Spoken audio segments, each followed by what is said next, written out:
Hey everybody, welcome back to another video. If you're new here, my name is Pooja and this is Ready Set Pooja. Thanks so much for stopping by, and if you're coming back, thanks so much for coming back. I am super excited because we have now crossed over 150 subscribers, which maybe isn't that much to like many other channels, but I find that kind of surreal that like 150 people have like seen these videos and liked it and wanted to see more of them, which is kind of cool. So thank you so much to all of you who are newly subscribed, to those of you who were the OG subscribers at the beginning.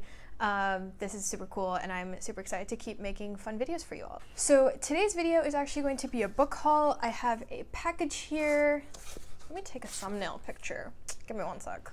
Okay, sorry about that. So I have this package here that's come from Barnes & Noble. I typically do try to purchase all of my books from independent bookstores, either locally in the city that I live in, or if I'm like traveling to a different city, I try to find independent bookstores to buy my books from. But I do think that there are some books that are kind of impossible to find in independent bookstores because they're not read that often. And I do think it's important to be supporting some authors who may not have the ability to reach independent bookstores in a bunch of different places, but like you still want to read their books and support them. So in that sense, I do buy books from Barnes & Noble and sometimes Amazon in those cases when it's like the only option to get those books. And I do think like a large book company has a place in the world to be supporting some of these authors that may not be able to form partnerships with like every single independent bookstore in the world. So for that reason, there were a few books that I wanted to get right now that I couldn't find at any of my independent bookstores nearby, so I decided to get them from Barnes & Noble, and I have 3 books today that have come in, so we're just gonna open this package up and talk about them. So let's do it. I did not sit here with a pair of scissors, which I am now realizing was a mistake. I hope everyone is enjoying this ASMR. Oh, actually this is pretty easy to open. Nice. Okay, cool. Let's get right into it. The first book I have in today's book haul is At Night All Blood is Black by David Diop, translated by, this is important, translated by Anna Moshkovakis. This book actually won the International Booker Prize for 2021, as you can see right here. So I'm super excited to read it. I, as many of you probably know, am reading Around the World in 80 Books, and surprisingly I haven't read a book from France yet, which is, I don't know, there's like, I feel like I've read a lot of stories and books from France, so surprised that in this particular project I haven't gotten to a book from France yet, and so this felt like a very apt choice to choose, given that it has gotten so much great press recently.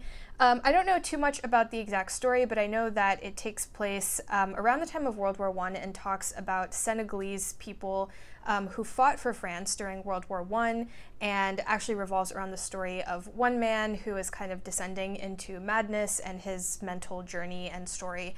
It's pretty short. I was not expecting it to be this short. It looks like it's only about 144 pages, so pretty short. And the back, I'll read just a bit of the blurb on the back. It says, Alpha Ndaye is a Senegalese man fighting as a so-called Chocolat soldier with the French army in World War I. When his friend Mademba Diop is mortally wounded in battle, Mademba begs Alpha to kill him and spare him the pain of a long death in no man's land. But Alpha can't bring himself to strike down a man who is like a brother to him, and Mademba dies in agony. Faced with what he comes to see as his own cowardice and cruelty, Alpha begins to lose touch with reality. Anxious to avenge the death of his friend, he embarks on a series of nocturnal forays across enemy lines with gruesome results. At first, Alpha's comrades admire his ingenuity and daring, but rumors soon circulate that this super soldier isn't a hero, but a sorcerer, a devourer of souls. Just how far will Alpha go to make amends to his dead friend? Peppered with bullets and dark magic, this remarkable novel fills in a forgotten chapter in the history of World War I. Blending oral storytelling traditions with the day-to-day horror of life in the trenches, David Diop's At Night All Blood is Black is a dazzling tale of a man's descent into madness. So this sounds like a really just beautiful novel that will explore really important themes of violence and the place that violence has had in history, both at a physical level, but also internally, and what the effects of war are like on the minds of people that actually engage in those things. So I'm really excited about this. I think it's going to be probably a very difficult novel to read, but I think it will be a stunning and very, very interesting one. Also, this cover is really cool. You can see it's like sort of this pixelated hand with like little spikes flying into it. So this is really stunning cover. So I'm very excited about this. So that is this first novel that we have today. The second book I have is a much bigger one. The second book is The Jasmine Throne by Tasha Suri. I am super, super excited about this one. So I actually heard about this from Janani's channel at This Story Ain't Over. She's huge on BookTube, so I'm sure if you're watching my channel, you probably have seen some of her videos. But I heard her talking about this book and thought it was super, super interesting.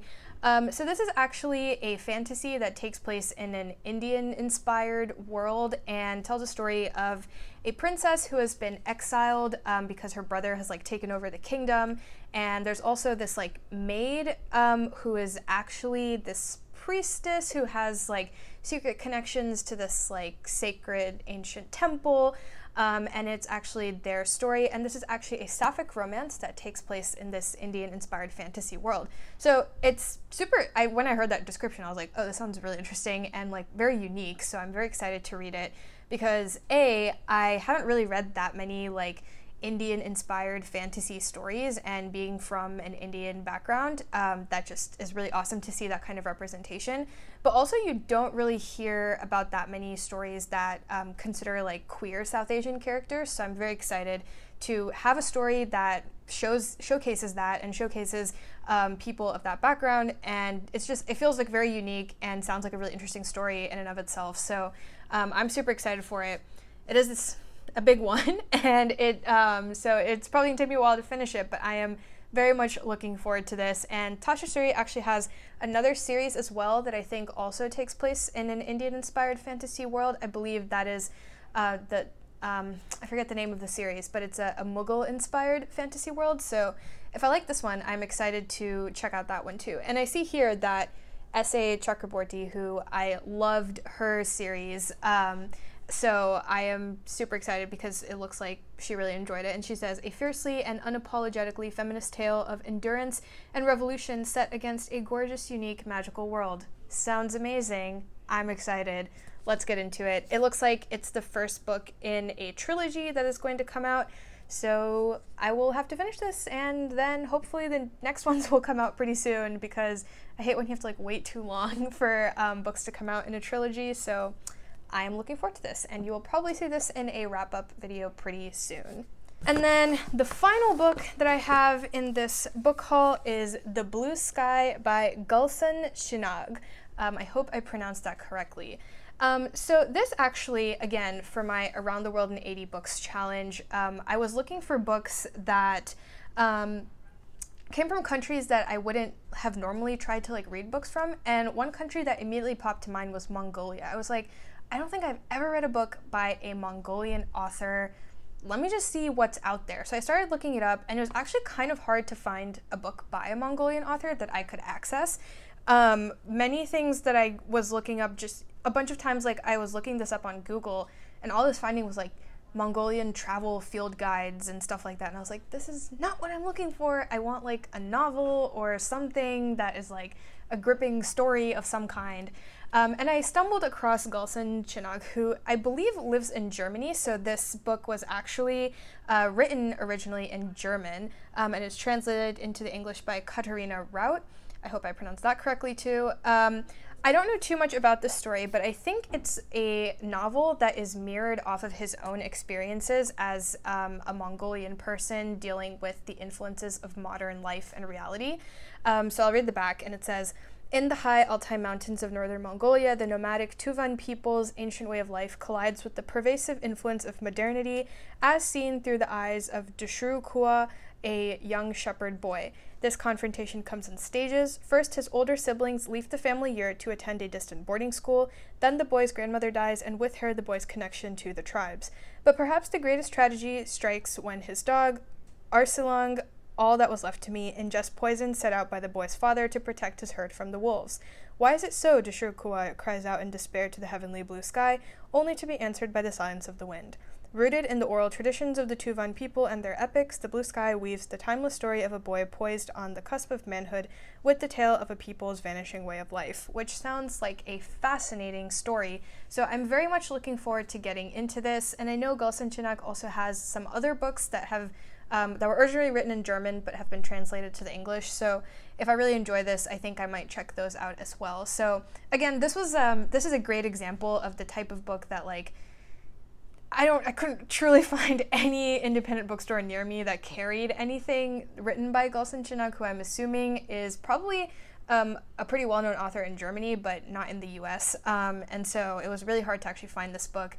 And so I'm really glad that Barnes & Noble actually provided the opportunity for someone like me living in the southern US to access this book by a German-Mongolian author who I may not have ever been able to read if it hadn't been for a large company that had the resources to do that. So in that sense, I do think that it is great to sometimes purchase books from these companies, but at the same time, I also think it's very important to support your local independent bookstores. So I will try to find balance in my purchasing of books, and I purchase so many books, too many books perhaps compared to the amount of money I should be spending on them. So hopefully it's helping everyone in the long run, which is great. I love supporting the book world, but I need to cut down on my book purchasing, and yeah, so anyway, that's a conversation for another time. So yeah, those were 3 books that I got in this book haul. I am hoping to read all of them pretty soon. I do have a bunch of other books on my TBR.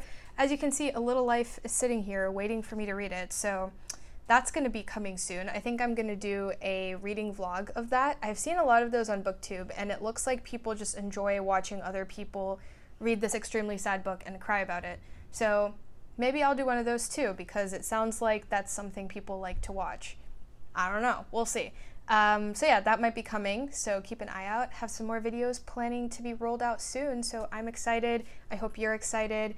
And if you're new to the channel, please do subscribe, please like this video, and leave a comment below if you have any thoughts on any of these books or any thoughts on other books that I should check out in the near future. I am always looking for suggestions. So yeah, that's all I've got for today. I feel like I've been talking really fast, so I apologize, but anyway, that's just how the vibes are today, so that's what's gonna happen. All right, so I will see you guys in the next video. Stay safe, stay happy, enjoy your life, read a lot of books, yada yada yada. Okay, cool, bye. This needs to end. Okay, all right, bye-bye.